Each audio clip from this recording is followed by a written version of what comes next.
जय हिंद साथियों, स्वागत है आप सभी का आपके अपने परिवार मैथ्स गुरु मनीष में। कैसे हैं आप सभी? आशा करते हैं कि आप सभी अच्छे से होंगे और आप जैसे भी हैं कमेंट करके बताइएगा पढ़ाई लिखाई कैसा चल रहा है सभी लोगों का। और आशा नहीं, पूर्ण विश्वास है कि आप लोग मन से और पूरी ईमानदारी से पढ़ाई कर रहे होंगे। ठीक है, तो ये डिटर्मिनेंट का तीसरा वीडियो आपका है।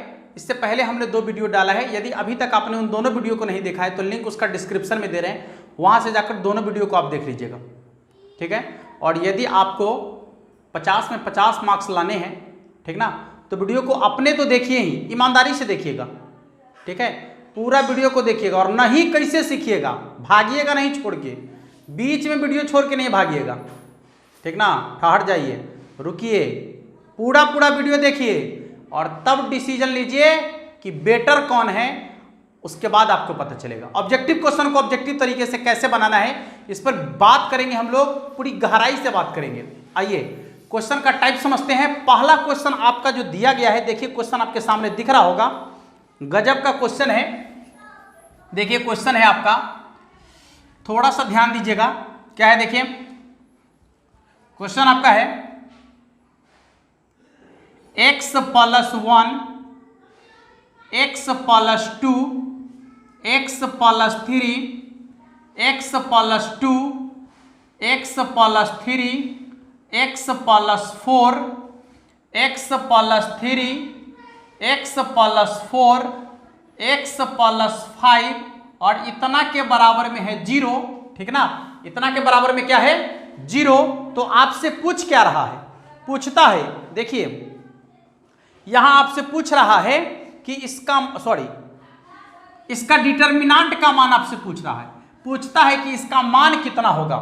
ठीक है, पूछता है इसका मान कितना होगा। तो आपको करना क्या है बताइए? इस सवाल को आप कितना देर में बनाइएगा? यदि ऑब्जेक्टिव में पूछा तो कितना देर लगाइएगा बनाने में? कम लगाइएगा ना, कम यदि वक्त लगाइएगा 5 मिनट। ठीक है, यदि आप क्लास 12th में हैं और इस सवाल को सॉल्व कीजिएगा तो कम लगाइएगा तो 5 मिनट। हम ऐसे सवाल को बनाएंगे तो 1 सेकंड में सवाल देखेंगे, आंसर लिखेंगे, आप भी लिखिएगा। ठीक है, और यदि ऐसा तरीका आपको पढ़ना है, सीखना है, समझना है, एग्जाम में ज्यादा से ज्यादा क्वेश्चन सॉल्व करना है, ज्यादा से ज्यादा मार्क्स लाना है, ठीक ना, तो अंत तक वीडियो को देखिए और जुड़े रहिए हमारे साथ। आप चैनल को सब्सक्राइब नहीं कीजिए, कोई बात नहीं है बाबू, नहीं कीजिए ना सब्सक्राइब, लेकिन वीडियो को जरूर देखिए, आप इससे लाभ लीजिए आप। और जो हम मुहिम चला रहे हैं, जितना मेहनत कर रहे हैं आपके लिए, उसका सार्थक जवाब हमें चाहिए। बस आप अच्छे मार्क्स से पास हो जाए, मेरे लिए बहुत अच्छा चीज होगा। चलिए, तो इसका आंसर कितना के बराबर होगा? तो आप वक्त लगाइएगा 3, 4, 5 मिनट का, लेकिन हम लगाएंगे मात्र 1 सेकंड का वक्त और कहेंगे कि इसका आंसर 0 के बराबर होगा। कितना के बराबर होगा? 0 के बराबर होगा। तो कहिएगा कि मास्टरवा पगला गया आप, ठीक ना, गड़बड़ाए आप, कैसे कह दिया 0 के बराबर है? तो आप भी कहिएगा 0 के बराबर है। टाइप समझ लीजिए क्वेश्चन का, जब भी इस टाइप का क्वेश्चन आएगा तो उसको 0 के बराबर ही आप लिखिएगा। ठीक है, समझ लीजिए। यहां देखिए x सब में आपको दिख रहा है, सब में आपको x दिख रहा है, इसको छोड़ दीजिए। ठीक है, इसको छोड़ दीजिए। ठीक ना, अब यहां ध्यान दीजिएगा, टाइप समझिए। यहां से ये आपका सब सेम होना चाहिए, ये सब सेम होना चाहिए, सेम। जैसे यहां x है तो x है, 2x है तो 2x, 3x है तो 3x, जो है y है तो y, z है तो z, सब में यानी ये वाला मान आपका सेम होना चाहिए, सेम। ठीक है, इसके बाद यहां ध्यान दीजिएगा, ये अंतराल बराबर होना चाहिए। इसका अंतराल क्या होना चाहिए? बराबर होना चाहिए। अंतराल क्या होना चाहिए? बराबर। जैसे देखिए 1 आ 1 2, माने 1 का अंतराल फिर 1 का अंतराल बराबर है। इधर देखिए 2 आ 1 3, 3 आ 1 4, इसका भी अंतराल बराबर है। ठीक है, यहां देखिए 3 आ 1 4, 4 आ 1 5, इसका भी अंतराल बराबर है। तो जब भी ऐसा क्वेश्चन आ जाए जिसका पहला पार्ट सेम हो, पहला पार्ट सेम हो, सेम एकदम सेम, और दूसरा पार्ट के प्रत्येक अवयव का अंतराल समान हो, इसका अंतराल हमेशा समान होना चाहिए। ठीक है, और हमेशा समान ही रहेगा, समझ लीजिए, हमेशा समान ही रहेगा। इसी टाइप का क्वेश्चन आपको पूछा जाएगा जब भी ये प्रश्न पूछेगा तब। ये क्वेश्चन इसी टाइप का दिया हुआ रहता है, एकदम सेट किया हुआ क्वेश्चन है, आपको एग्जाम में पूछा गया क्वेश्चन है और ऐसा ही क्वेश्चन पूछेगा। भले ही इसका अंक चेंज करके पूछे, डिजिट चेंज करके पूछे, उससे कोई फर्क नहीं पड़ता है, लेकिन इसका आंसर कितना के बराबर हो जाएगा बाबू? 0 के बराबर। डिटर्मिनेंट का मान कितना के बराबर होगा?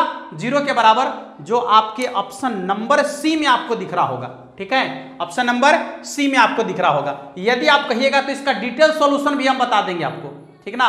यदि आपको लग रहा होगा कि मास्टरवा झिल्लिम झाड़ के चल गया, नहीं नहीं नहीं, इसका डिटेल सॉल्यूशन हम आपको बता देंगे, पूरा का पूरा डिटेल सॉल्यूशन बता देंगे।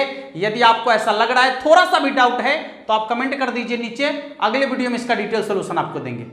ठीक है, इस वीडियो में ऑब्जेक्टिव को बनाना ही सीखिए ऑब्जेक्टिव तरीके से। आइए दूसरा सवाल देखिए, दूसरा सवाल आपके सामने जा रहा है, आंसर बताइएगा। सवाल आपके सामने दूसरा दिख रहा होगा, आंसर बता दीजिए फटाफट, जल्दी से आंसर बता दीजिए एकदम। देखिए देखिए क्या है, x plus a x plus 2a, ठीक है, यही है ना। उसके बाद देखिएगा, उसके बाद क्या है, x प्लस 1, ठीक है, x प्लस 1, और उसके बाद क्या है, x plus 2a, x plus 2a, और यहां है आपका x प्लस 4a, ठीक है। इसके बाद क्या है, इसके बाद है आपका x प्लस 2, ठीक है, और इसके बाद है आपका x प्लस 3a, और यहां x plus 6a, x plus 6a। पूछ रहा है इसका मान। बउआ इसको बनाने में कितना देर लगाओगे? आए, यदि कंसेप्ट मालूम नहीं रहेगा तो इसको बनाने में कितना टाइम लगाओगे? इसको बनाने में कम से कम आपको 15 मिनट टाइम लगेगा, 10 मिनट, बुझे। यदि कंसेप्ट मालूम है तो बराबर में क्या लिखिएगा? 0। कितना लिखेगा बराबर में? 0। हो गया आंसर, यानी इसका डिटर्मिनेंट का मान 0 के बराबर होगा। टाइप देखिए सेम है, यहां प्लस में कुछ नहीं, 0 लिख दीजिए, आप समझ में आ जाएगा।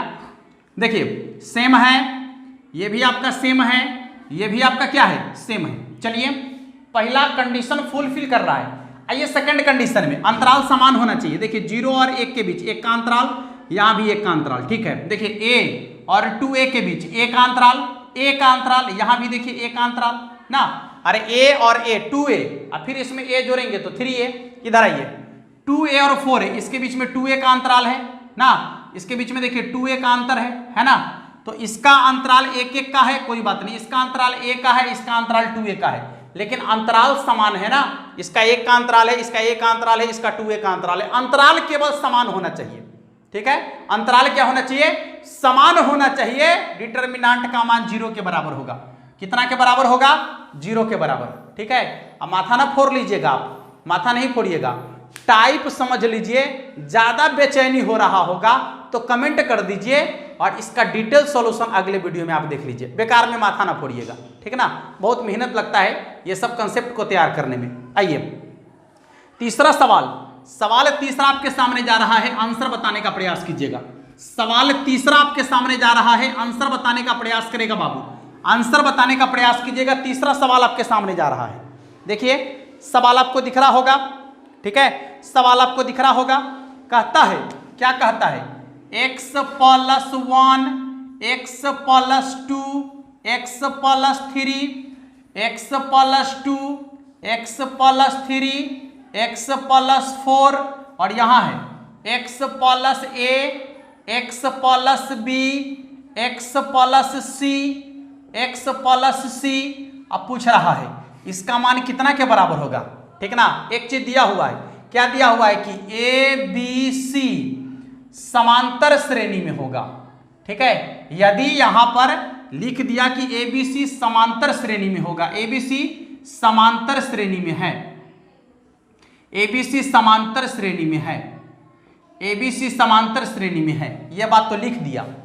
अब आप घबरा रहे होंगे कि अब तो मास्टरवा फंस गया, फंस गया। काहे कि x तो ठीक था, यहां भी x ठीक है, यहां भी x ठीक है, इसका अंतराल 1 का है, इसका अंतराल 1 का है, यहां भी 1 का अंतराल है, यहां भी 1 का अंतराल है, लेकिन हिया कैसे करेगा? ये तो फंस गया। ना ना ना ना, हिया जो हम करेंगे वो तो अपने लिख दिया कि ए बी सी समांतर श्रेणी में है, लिख दिया कि इसके भी बीच का अंतर समान है, वो अपने लिख दिया ना। लिखा है देखिए ना, कहता है कि ए बी सी समांतर श्रेणी में है।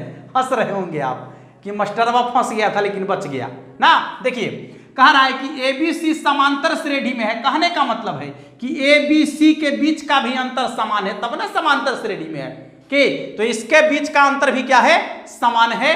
तो यह भी आपका, इसका भी डिटर्मिनेंट का मान कितना के बराबर होगा, 0 के बराबर ना, नहीं हो जाएगा। वो कह दिया आपके सवाल में कि ए बी सी समांतर श्रेणी में है। देखिए ना लिखा हुआ है कि ए बी सी समांतर श्रेणी में है, तो पूछ रहा है कि डिटर्मिनेंट का मान कितना के बराबर होगा, तो 0 के बराबर। कितना के बराबर होगा बाबू, 0 के बराबर। ठीक है, यहां पर स्पष्ट रूप से लिखा हुआ है कि ए बी सी समांतर श्रेणी में है, यानी इसका भी अंतराल क्या है, समान है। यही ना होता है समांतर श्रेणी का क्या मतलब है कि एक आगे वाला और एक पीछे वाला पद के बीच का अंतर हमेशा समान होना चाहिए। जैसे देखिए इसके बीच का अंतर समान है, इसके बीच का अंतर समान है, ये सब समांतर श्रेणी में है। तो यह भी आपका कह रहा है कि समांतर श्रेणी में है, तो हमको सोचना नहीं पड़ा कि मार दिए 0, आप भी मारिएगा। एक और सवाल है, एक और सवाल है, देखिए एक और सवाल है, यहां ध्यान दीजिएगा। एक और सवाल है, सवाल आपका चौथा होगा शायद। ठीक है, चौथा सवाल क्या कहता है, देखिए आपके सामने सवाल दिख रहा होगा, बनाइए ना आंसर। क्या कह रहा है, कह रहा है कि ए बी सी समांतर श्रेणी में है, तो सारणिक x + 2 x + 2 x + 3 x + 4 और इसके बाद क्या लिखा हुआ है, देखिए x + 3 x + 4 x + 5, उसके बाद क्या है x + 2a x + 2b x + 2c ना। ये देख लीजिए इसका मान कितना के बराबर होगा, कहिएगा फिर फंस ले, अब फिर फंस गया मास्टर ना।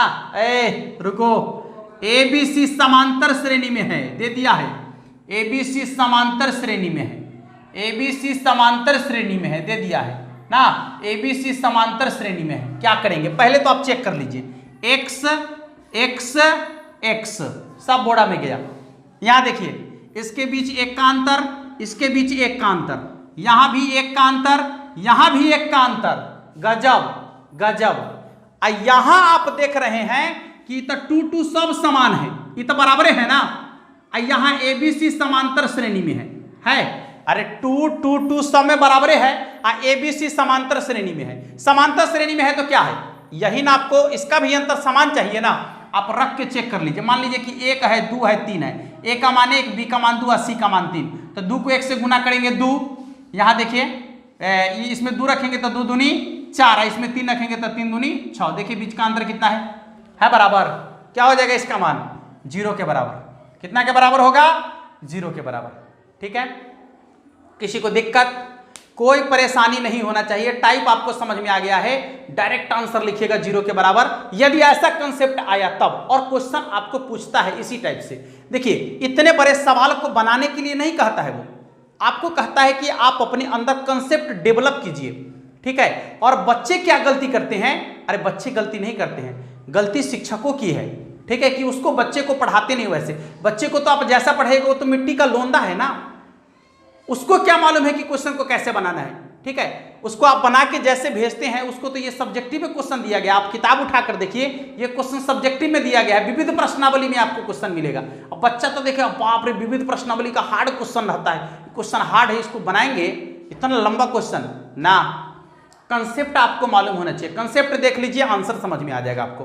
ठीक है, तो एक टाइप का समझ में आ गया सभी लोगों को, किसी को कोई परेशानी नहीं होना चाहिए। ठीक ना, 100% समझ में आ गया होगा। आइए अब इसका टाइप 2 देखते हैं। टाइप 2 भी बड़ी इंटरेस्टिंग है। ठीक है, देखिएगा तो मजा आ जाएगा, एकदम एकदम मजा आ जाएगा, दिल गदगद हो जाएगा।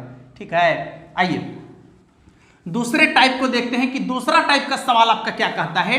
बड़ी इत्मीनान से देखिएगा, सवाल आपका होता है, हम पहले सवाल लिख देते हैं, फिर इसके आंसर की ओर बढ़ेंगे। सवाल आपका क्या है देखिएगा, देखिए इत्मीनान से देखिएगा।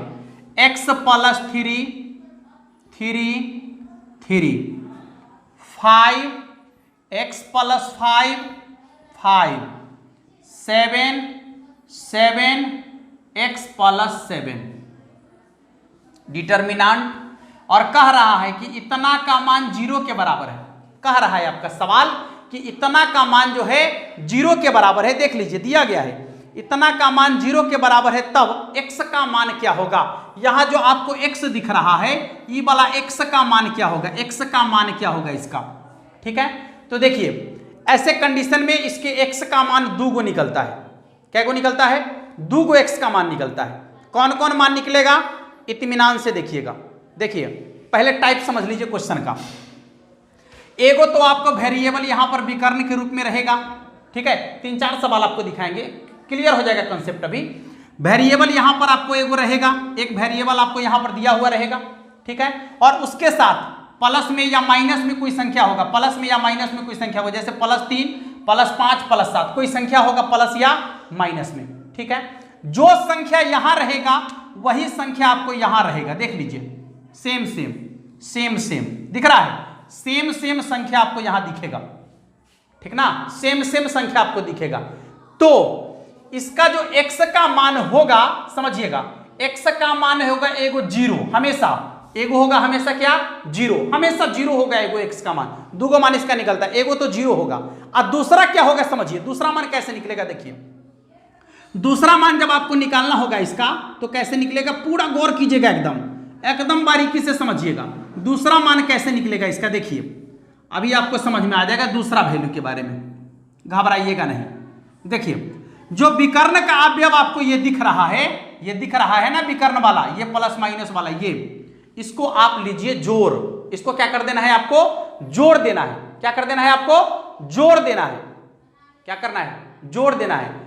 जोड़कर और उसका चिन्ह बदल लेना है केवल। ठीक है, जैसे जोड़िए तो 5 और 3 8 और 7 15, जोड़िए 5 और 3 8 और 7 15, अब 15 का प्लस 15 आया ना, उसका चिन्ह बदल दीजिए -15, तो x का मान होगा एगो -15। ठीक है, 2 को मान निकलेगा, एगो तो 0 फिक्स हो गया, एगो तो 0 आएगा ही आएगा। कैसे 0 आएगा अभी हम बता देंगे, वो तो छोटा सा बात है, 0 कैसे आएगा देख लीजिएगा। और दूसरा मान आपका आएगा -15, वो कैसे निकलेगा तो देखिएगा, ये जो अंक आपको दिख रहा है सब अंक को जोड़ लीजिएगा, जोड़कर और उसका केवल क्या कर देना है आपको, चिन्ह बदल देना है, हो गया बात खत्म। ठीक है, सवाल बन जाएगा आपका। अब देखिए 0 कैसे आता है, सिंपल है। x के जगह पर यदि आप 0 रख दीजिएगा तो खाली 3 होगा, यहाँ 0 रख दीजिएगा तो 3 होगा, यहाँ 0 रख दीजिएगा तो 3 होगा, तो 3 3 3 5 5 5 7 7 7, इसका डिटरमिनेंट इसी 0 के बराबर हो गया ना। जब किसी डिटरमिनेंट के सभी अवयव, ठीक है, पंक्ति के अवयव और स्तंभ का अवयव समान हो जाए, जैसे देखिए 3 3 3 5 5 5 7 7 7 3 5 7 3 5 7 3 5 7। ठीक है, तो जब सबके सब बराबर हो जाएगा तो डिटरमिनेंट का मान कितना के बराबर हो जाएगा, 0 के बराबर। ठीक है, तो एगो तो 0 पक्का होगा, और दूसरा मान आपको कैसे निकालना है बता दिए, विकर्ण वाला को जोड़कर उसका चिन्ह बदल लेना है। किसी को दिक्कत नहीं होना चाहिए दिक्कत। आइए अगला सवाल देखिए, अब आप खुद बनाइएगा। ऐसे सवाल आपके सामने पड़ेगा ना 5-7 मिनट टन से खींच देगा। ठीक है, लेकिन यदि आपको कंसेप्ट मालूम रहेगा तो मात्र 1 से 2 सेकंड में सवाल बनेगा, 1 से 2 सेकंड में। ठीक है, और ज्यादा भारी सवाल नहीं पूछता आपके लिए। आप लोग एयरफोर्स और नेवी का एग्जाम नहीं दे रहे हैं, कैट मैट का एग्जाम नहीं दे रहे हैं। ठीक है, आप लोग 12th का एग्जाम दे रहे हैं, तो उसी स्टैंडर्ड का सवाल रहता है, इसलिए उसी स्टैंडर्ड पर हम लोग बात कर रहे हैं अभी। चलिए दूसरा सवाल आपके सामने जा रहा है, देखिएगा क्या है, x + 1 1 1। ठीक है, इसके बाद 2x + 2, यहां 2 3 3x + 3। ठीक है, डिटरमिनेंट है और इसका मान कह रहा है कि यदि 0 के बराबर है, कहता है कि यदि इसका मान 0 के बराबर है, ठीक है 0 के बराबर है, तब x बराबर 0। हाँ, एक और मान दे दिया कि तब x बराबर 0 होगा। तो जब x बराबर 0 होगा तो इसका एगो मान तो बताइए दिया आपको, तब एक को मान ना बच गया। कहता है कि वो वाला मान क्या होगा, तो वो वाला मान कैसे निकलता है मालूम है आपको। देखिए विकर्ण वाला अवयव को जोड़ लीजिए, पहले टाइप समझ लीजिए कि वही टाइप का है ना। देखिए यहाँ पर x x x आपको दिख रहा है, जो अंक यहाँ है वही यहाँ है, वही यहाँ है, सेम सेम है ना, सेम सेम अंक आपको दिख रहा है। ठीक है, तो ऐसे कंडीशन में क्या करना है, विकर्ण वाला जो अवयव है इसको जोड़िए, 1 और 2 3 और 3 6, तो +6, उसका चिन्ह बदल दीजिए तो -6, यानी x का मान कितना के बराबर हो जाएगा, -6 के बराबर। कितना के बराबर होगा, -6 के बराबर। ठीक है, आइए अगले सवाल को देखते हैं। दिख रहा है, 1 सेकंड भी वक्त नहीं लगेगा बनाने में आपको, और फटाफट सवाल बना दीजिएगा। 1 सेकंड से भी कम वक्त लगेगा। क्वेश्चन देखिएगा, आंसर लिख दीजिएगा। यही ना हुआ ऑब्जेक्टिव का मतलब है। अब सवाल लेके बैठल है 5 मिनट तक क्यों को बना रहे हैं, तो कैसे सवाल ज़्यादा से ज़्यादा क्वेश्चन बनाइएगा, ज़्यादा नंबर कैसे लाइएगा कि हाँ देखिए